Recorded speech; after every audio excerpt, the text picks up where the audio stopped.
Brigadier রহিম সাহেবের স্ত্রী শিরিন রহিম। ওনার আমি একটু পিছনে যাই। 10টা অস্ত্র মামলা, বাবর সাহেব যে মামলায় আসামি ছিলেন, ওনাকেও সেই মামলায় আওয়ামী লীগ সরকার এসে ওনাকেও আসামি করে। তো আসামিটা খুব নাটকীয়, আজকে পর্যন্ত ওনার স্বামীকে উনি খুঁজে আর পায় নাই। তো উনি বলতেছে যে আমার স্বামী তখন কোনো কিছুর সাথে মানে আপনার ইনক্লুড ছিল না, ইভেন কোনো সিনে ছিল না।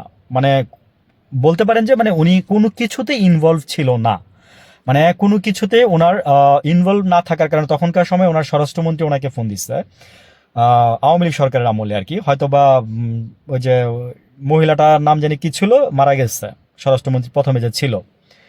আচ্ছা, উনিও বলছে তো এই রহিম সাহেব উনি আপনার যাচ্ছিল, ওনার মা মারা গেছিল না বাবা মারা গেছিল, সেখানে 40 যাচ্ছিল।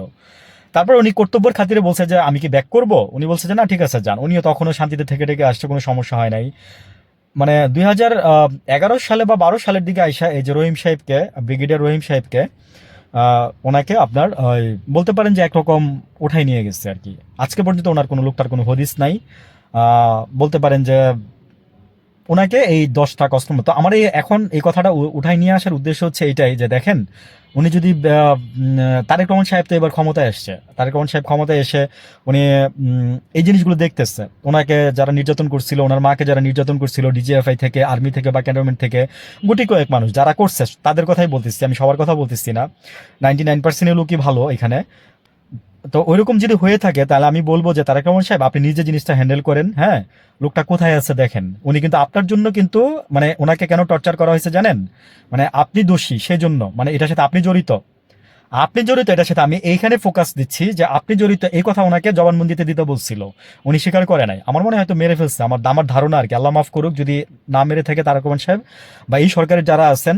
মানে সোজা কথা, তারেক রহমান সাহেব আপনার জন্য যারা ভুগছে আপনি তাদেরকে দেখেন।